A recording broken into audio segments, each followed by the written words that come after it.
श्रील प्रभुपाद की जय, गुरु गौरांग की जय। तो कल के सत्र में हमने सुना था श्रील प्रभुपाद जी चाहते हैं कि कोई भी शिष्य, कोई भी भक्त समय को व्यर्थ ना गवाए, उसका समय कृष्ण चर्चा में बीतना चाहिए। इसलिए शुद्ध कीर्ति प्रभु को प्रभुपाद जी कहते थे कि उन शिष्यों को जाके बोलो केवल गप्पे मार रहे हैं, ये गप्पे ना मारे, अपना समय का सदुपयोग करें। लेकिन शुद्ध कीर्ति प्रभु को ऐसा लगता था जिनको मुझे बोलना पड़ता था वह मुझसे वरिष्ठ होते थे, और मैं उनको जाके कहता था श्रील प्रभुपाद ने कहा है आप चुप हो जाओ। तो ऐसा सेवा भी मुझे करना पड़ता था, क्योंकि कोई भी गुरु नहीं चाहते कि उनका शिष्य समय का दुरुपयोग करे। समय स्वयं कृष्ण है और समय बहुत तेजी से बीतता है। इसके पश्चात प्रभुपाद जी कहते हैं कि जिस एयर इंडिया की फ्लाइट में वह बैठे थे वहां पर एक संगीत बज रहा था। तो वह संगीत प्रभुपाद जी को बहुत अच्छा लग रहा था। प्रभुपाद जी ने शुद्ध कीर्ति प्रभु को भी पूछा, तुम्हें ये संगीत पसंद है ना? अब शुद्ध कीर्ति प्रभु को समझ में नहीं आ रहा मैं कैसे बताऊं कि ये संगीत मुझे पसंद है या नहीं है। निश्चय ये अच्छा तो लग रहा है, लेकिन इसमें कोई भगवान का नाम नहीं चल रहा है, ये केवल बाह्य संगीत है, ये कृष्ण भावना भावित नहीं है। तो शुद्ध कीर्ति प्रभु कहते हैं मैंने अपने गुरु के साथ अंतरंग संगी बनने का अवसर खो दिया। मैंने कुछ नहीं कहा, मैंने कुछ जवाब नहीं दिया। श्री प्रभुपाद ने कहा ये संगीत बहुत अच्छा है,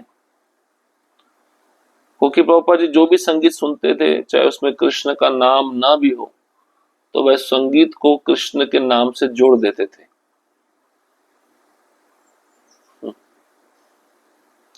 उस संगीत ने प्रभुपाद जी को कृष्ण का स्मरण कराया था। अब हम आगे बढ़ेंगे। मैं इसे नारकीय संत कह सकता हूं। 2 अप्रैल 1973 यूरिच से सेंट मॉरिटिज रेल यात्रा स्विट्जरलैंड। मुंबई में एक वरिष्ठ शिष्य ने श्रील प्रभुपाद को एक सेंट मॉरिटिज का आकर्षक पोस्टर दिखाया जिस पर रंगीन जंगली फूलों तथा लहरदार घास थली का चित्र था। ये बहुत सुंदर था। एक भक्त ने श्रील प्रभुपाद को सुझाव दिया कि वह मुंबई से न्यूयॉर्क की लंबी यात्रा के पश्चात यहाँ रुककर विश्राम कर ले। श्रील प्रभुपाद काफी स्फूर्ति पूर्वक यात्रा कर रहे थे। वे प्रत्येक स्थान पर 6 या 7 दिन से अधिक नहीं रुकते थे। सेंट मॉरिटिज में रुकना बहुत भव्य सुझाव था। यद्यपि सेंट मॉरिटिज पर रुकना एक उद्देश्य था, सोने की निराधार कल्पना। कुछ वरिष्ठ व्यक्ति इस्कॉन की बचत राशि को सोने के भाव की अव्यवस्था होने से पहले ही सोने में लगाना चाहते थे। ज्यूरिख सोने में पैसा लगाने के लिए उत्तम स्थान था। श्रील प्रभुपाद ने इस विचार को शीघ्र ही दबा दिया। श्रील प्रभुपाद युवक ब्रह्मचारी जौहरी तथा मैंने ज्यूरिख हवाई अड्डे से सेंट मॉरिटिस के लिए एयाशी गाड़ी पकड़ी। आल्प से होती हुई गाड़ी की यात्रा बहुत भव्य थी। बर्फ से ढके हुए पहाड़ों की रूपरेखा का अनुकरण करते हुए गाड़ी चक्कर काटती हुई विभिन्न दिशाओं में जा रही थी। विस्मय से उत्साहित करने वाले दृश्य से मैं तथा जौहरी पूर्णतया आकर्षित थे। श्री प्रभुपाद शांति पूर्वक जप कर रहे थे और हम इस बात से अनभिज्ञ थे कि हमारे आध्यात्मिक गुरु हमारे बगल में ही बैठे हैं। हमारी तन्मयता को तोड़ते हुए श्रील प्रभुपाद ने पूछा, इस स्थान को किस नाम से पुकारते हैं? सेंट मॉरिटिज। श्रील प्रभुपाद ने सेंट मॉरिटिज। मैंने तुरंत ऐसे साधारण प्रश्न का उत्तर देते हुए प्रसन्नता अनुभव की। श्रील प्रभुपाद ने कहा, वे इसे सेंट मॉरिटिज बुला सकते, परंतु मैं इसे नारकीय संत कहूंगा। यह स्थान नरक है। वहां देखो, कहीं भी कोई जीवन नहीं है, केवल वृक्षों की टहनियां तथा बर्फ। मीलों तक वहां कोई जीवन नहीं है। श्री प्रभुपाद ने वास्तविक रूप से हमारी माया को दूर कर अपने 2 अनुभवहीन शिष्यों को निर्देश देने का अवसर प्राप्त किया। शेष यात्रा में मैं तथा जौहरी अपने सिर झुकाए महामंत्र का धीरे धीरे कीर्तन तथा दिव्य वाणी का कंपन श्रवण करते रहे। क्योंकि शिल प्रभुपाद ऐसा ही चाहते थे। शिल प्रभुपाद के साथ रहना एक अत्यंत सौभाग्यशाली अवसर था। उनका अनुसरण करके हम समझ सकते हैं कि हम ठीक स्थिति में हैं। जब भी हम उनसे प्रश्न करते उत्तर पूर्ण सत्य होता। उन्होंने निरंतर सहस्त्रों शिष्यों के प्रश्नों का उत्तर देकर उनको शांत किया, उनके भय का शमन किया तथा उन्हें कृष्ण की सेवा में संलग्न किया। श्रील प्रभुपाद कृपया मुझे माया रूपी पर्वतों की आसक्ति से मुक्त कीजिए, ताकि मैं आपकी दया में तथा कोमल उपदेशों को सुन सकूं। तो एक सच्चा जो संत होता है ना, वो हर परिस्थिति को जान लेता है। जब प्रभुपाद जी को एक बहुत सुंदर स्थान पे लाया जा रहा था, सेंट मॉरिटीज नाम से स्थान था, वहां पे चारों तरफ बर्फ ही बर्फ, पहाड़, वृक्षों की टहनियां, कोई व्यक्ति नहीं, कोई जीवन का दशा नहीं। तो शिष्यों को तो लग रहा था, जो प्रभुपाद जी के साथ बैठे थे, स्थान बहुत अच्छा है। प्रभुपाद जी ने कहा, ये स्थान नरक है, यहाँ पे कोई भी जीवन का लक्षण नहीं दिखता है, चारों तरफ बर्फ ही बर्फ है, केवल वृक्ष की टहनियां दिखती हैं। तो अन्यों की देखने की जो क्षमता है, परिस्थिति अलग है, लेकिन शुद्ध भक्त जब देखता है तो वह कृष्ण से संबंधित वस्तु को देखता है। स्थान प्रकृति के अनुसार बहुत सुंदर हो सकता है, लेकिन वहां पे लोग ही नहीं है। लोग नहीं तो इसका मतलब वहां पे रहने का जो लक्षण है, दशा प्रणाली है, वहां पे रहा नहीं जा सकता। इसलिए प्रभुपाद जी ने कहा, मैं इसे नारकीय संत कहूंगा, यह स्थान नरक जैसा है, यहाँ पे कोई भी जीवन का लक्षण नहीं दिख रहा, केवल वृक्षों की टहनियां तथा बर्फ, मीलों तक वहां कोई जीवन नहीं है। तो शुद्ध कृत्य वो कहते हैं, वास्तव में हम भी उस स्थान को बहुत अच्छा समझ रहे थे, लेकिन श्रील प्रभुपाद ने वास्तविक रूप से हमारी माया को दूर कर दिया। हम सिर झुकाए हुए केवल प्रभुपाद जी के मुख से महामंत्र धीरे धीरे श्रवण कर रहे थे। तो श्रील प्रभुपाद इतने विशेष थे कि हमें माया रूपी पर्वतों से, उनकी आसक्ति से बचा रहे थे, अपने उपदेशों को सुनाकर। ये बहुत ही ठंडा है। 3 अप्रैल 1973, सेंट मॉरिटीज, स्विट्जरलैंड। हमने जो पोस्ट कार्ड पर सेंट मॉरिटीज देखा था, पहुंचने पर हमने उसे बिल्कुल भिन्न पाया। अप्रैल के प्रारंभ में भी अभी यहाँ सर्दी का समय था।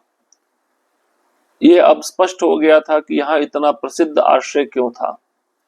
जहां तक दृष्टि जाती थी वहां बर्फ ही बर्फ थी। होटल के मध्य में प्रतीक्षा कक्ष तथा उसमें लिफ्ट थी तथा हमारा 3 कमरों का लंबा चौड़ा आवास स्थान था, जिसमें सहाधिकार एक रसोई घर था, बड़े कमरे के साथ एक सरकवाम द्वार था जो सामने बरामदे में खुलता था, जहां से बर्फ से ढके हुए पर्वतों के विलक्षण दृश्य दिखाई देते थे। बहुतों की मान्यताओं के अनुसार विस्मयकारी था, परंतु श्रील प्रभुपाद की दृष्टि से नहीं।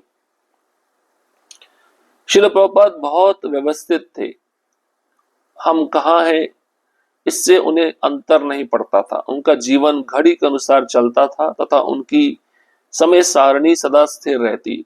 पहली प्रातः ही श्रील प्रभुपाद ने अपना टोपी वाला केसरिया गर्म कोट पहना तथा प्रातः की सैर के लिए तैयार हो गए। उन्होंने कहा, हम सैर के लिए जाएंगे, हम देखें कि ठंड कितनी है। जबकि हमने भूमि तल पर कृष्ण कृपा श्री मूर्ति के बरामदे में आने के लिए सरकने वाला शीशे का द्वार खोला, जहां से बाहर का बड़ा दरवाजा खुलता था। अचानक बर्फीली हवा का एक सीटी बजाता हुआ झोंका आया, जिसने हमारे पूर्ण सहराज्य को भर दिया। यह एक हिम झंझावत था। श्री प्रभुपाद अपनी खुली आंखें रख चिल्ला उठे, ओह ये बहुत ही ठंडा है। जब भी मैं श्रील प्रभुपाद को बच्चों के समान मुद्रा देखता तो मेरा हृदय प्रसन्नता से अभिभूत हो जाता। श्रील प्रभुपाद ने बच्चों जैसा भोलापन टपका दिया। जबकि अधिकतर शिष्यों ने उनकी शक्तिशाली तथा कृत संकल्प प्रचार का अनुभव किया था। मैं शिल प्रभुपाद की प्रीतिकर तथा अंतरंग अभिव्यक्ति देखकर अत्यंत सौभाग्यशाली अनुभव कर रहा था। उन्होंने कहा, हम हॉल कमरे के रास्ते में इमारत के अंदर की सैर करेंगे। एक छोटा सा उत्तर, ध्रुवीय झंझावत शिल प्रभुपाद की प्रातः की सैर को बाधा नहीं पहुंचा सकता था। अतः कृष्ण कृपा श्री मूर्ति प्रद्युम्न तथा मैं हॉल के रास्ते पर सैर करने चल पड़े। यद्यपि इसमें विभिन्न प्रकार की समस्याएं प्रकट हुई।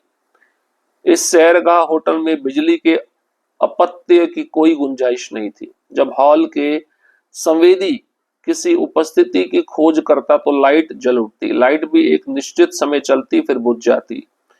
जैसे हम बरामदे में इधर उधर चलते तो हम लाइट बुझने से पहले बटन चालू कर देते, नहीं तो हमें अंधेरे में सैर करनी पड़ती। अंततः प्रद्युम्न अपने अपार्टमेंट में चला गया। शिल प्रभुपाद तथा मैं, हम दोनों हॉल के रास्ते से ऊपर नीचे सैर करते रहे। मैं एक बटन से दूसरे बटन तक भागता रहा, उसके साथ जप करता रहा, अर्थात कीर्तन तथा बटन को दबाना। यह कार्यक्रम लगभग आधे घंटे तक चलता रहा। तब शिल प्रभुपाद ने कहा, ठंडे मौसम के कारण मुझे भूख लगी है, तुम जाओ तथा मेरे लिए कुछ हलवा बनाओ। मैंने उत्तर दिया, ठीक है शिल प्रभुपाद, परंतु फिर भी बटन दबाने के लिए चिंतित था। मैंने पूछा, क्या मुझे आपकी सैर तक प्रतीक्षा करनी है या मुझे अभी जाना चाहिए? शिल प्रभुपाद ने विनोद प्रिय ढंग से उत्तर दिया, नहीं, मैं सैर करूंगा, तुम जाओ और मेरे लिए हलवा बनाओ। हमें बहुत अच्छा लगता जब शिल प्रभुपाद को भूख लगती। उनके लिए कुछ पकाना आनंद का विषय था।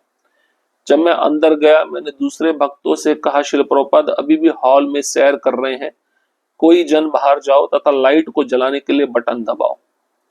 हम सब ने दरवाजे के बाहर देखा कि शिल प्रभुपाद जप कर रहे थे तथा लाइट जलाने के लिए बटन दबा रहे थे। ये बहुत हास्यास्पद था। मेरे लिए बहुत से आनंददायक कार्यों में से एक कार्य था शिल प्रभुपाद के लिए भोजन बनाना। वे जितना अधिक खाते थे, हम उतना अधिक प्रसन्न होते थे। हमारा अन्य अत्यंत आनंदप्रद कार्य था शिल प्रभुपाद को कुछ भी करते हुए देखना। हमारे लिए सदैव यह एक शिक्षा है। जैसे भगवत गीता में कहते हैं, भक्त कैसे चलते हैं वे कैसे काम करते हैं। शिल प्रभुपाद के साथ रहकर हमें आध्यात्मिक जगत से आने वाले व्यक्ति के हर क्षण कैसे व्यतीत होते हैं, उसका आंखों देखा दृश्य दिखाई देता है। वे हमें कभी निराश नहीं करते थे। शिल प्रभुपाद की जय। अब प्रभुपाद जी की इच्छा हुई कि मुझे सैर करना है। स्विट्जरलैंड तो पहुंच गए थे, बहुत ठंडा देश है, अप्रैल के महीने में भी ठंडी थी, चारों तरफ बर्फ थी। तो शिल प्रभुपाद का जो कार्य प्रणाली था बहुत व्यवस्थित था। जीवन उनकी घड़ी के अनुसार चलता था, उनकी समय सारणी स्थिर रहती थी। प्रभुपाद जी ने ठंडी के कारण अपना टोपी वाला केसरिया गर्म कोट पहन लिया। प्रभुपाद जी देखना चाहते थे ठंड कितनी। जैसे ही वह गेट से बाहर गए, एक बर्फीली हवा का एक सीटी बजाता हुआ झोंका आया।